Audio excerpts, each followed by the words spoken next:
8. The sovereign Lord showed me this. I saw a basket of summer fruit. He said, "What do you see, Amos?" I said, "A basket of summer fruit." Then the Lord said to me, "The end has come. For my people Israel, I will no longer overlook their sins. The woman singing in the temple will wail in that day. The sovereign Lord is speaking. There will be many corpses littered everywhere. Be quiet. Listen to listen to this, you who trample the needy and do away with the destitute in the land. You say, "When will the new moon festival be over so we can sell grain? When will the Sabbath end so we can open up the grain bins?" We're eager to sell less for a higher price and to cheat the buyer with rigged scales. We're eager to trade silver to the poor, a pair of sandals for the needy. We want to mix in some chaff with grain.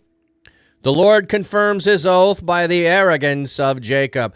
I swear I will never forget all you have done. Because of this, the earth will quake, and all who live on it will mourn.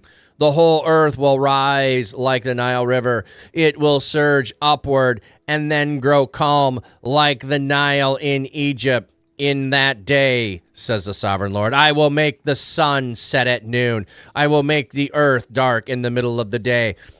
I will turn your festivals into funerals and all your songs into funeral dirges. I will make everyone wear funeral clothes and cause every head to be shaved bald.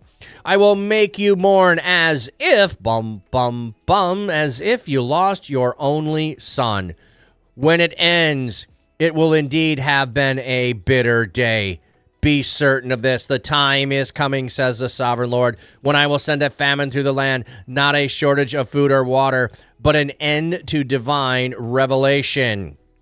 People will stagger from sea to sea, from north around to the east, and will wander about looking for a message from the Lord, but they will not find any.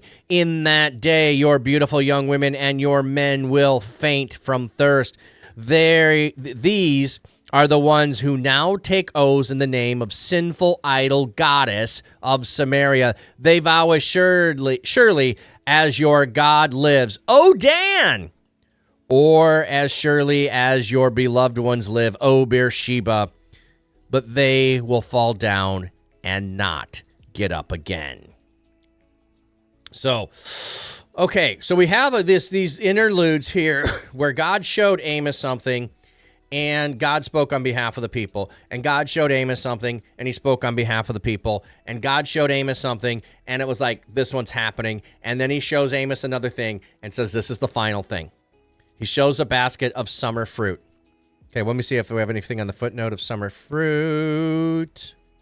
Basket also in the following verse probably refers to figs of the summer crop, which would make sense because he also stated earlier he was a sycamore fig person. So he farmed sycamore figs or cared for sycamore fig trees. He would know when the fig harvest is. He is going to be the expert on it. So you see this summer fruit. The end has come for for my people. I will no longer overlook their sins. The time is up. The women singing in the temple are going to wail. So the temple singing, the place of that is going to change. They're going to wail, and God says, be quiet. You don't get to wail. You don't get to mourn. It's just going to happen. You don't get to. Those who are the ones who trample the needy and drive the destitute away from the land, it's time. You're getting it. Those who did injustice, those who exploited the poor, the widow, the orphan, and the foreigner, it's time for you to be trampled.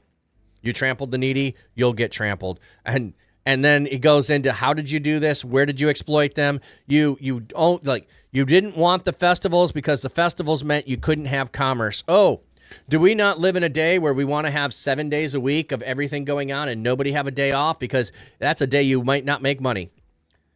So we need to have the everybody out and buying stuff. We need to have more people buying stuff. Our whole economy is based on people buying stuff. Oh, and I'm going to sell you less for a higher price. Have you been to the grocery store lately? Have you noticed that the bags of things get smaller and the price goes up? Yeah, it's not that they're rigging it, and I understand why they do it. But here, it's the exploitation. I can give you less and charge you more. I can get more out of you. I can be exploiting you. And then not only that, they're cheating and rigging the scales. Now, who would be the one to enforce that the scales would be there? You would need the government to enforce the scales. Well, they're bribing the government. And the scales are usually tipped in the favor of the wealthy because the wealthy have influence and the wealthy can persuade people with power to make laws in order to change them in their favor. You're eager to trade silver for the poor. Like you're exploiting them, you're taking over. And then again, this reference to the sandal for the needy, like the lowest of lows, a level of which you are doing that. Yeah, remind you of Jesus in the temple. When God is fed up, yeah, exactly. God is fed up with what they are doing to the poor. And so this is an oath. You become arrogant, Jacob. I swear, I will never forget all you have done. The earth is quaking and mourning because of what you've done. Okay? And the Nile surging is going to be what it's going to feel like to you.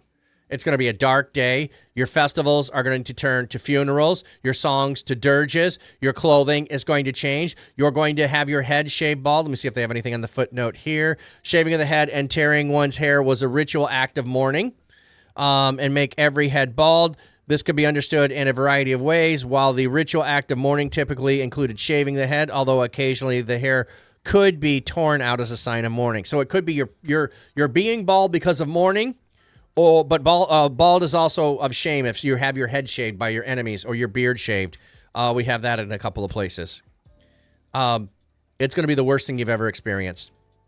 And when I send famine through the land, there'll be no shortage. Not a shortage of water.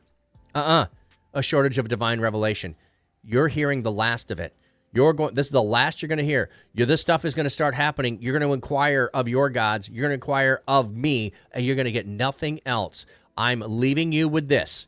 This is it. I will say no more. And what's interesting here as we get down to the end of the oaths of your sinful goddesses and all of that and the vows that you've taken and all of these things, there's this mention of Odan.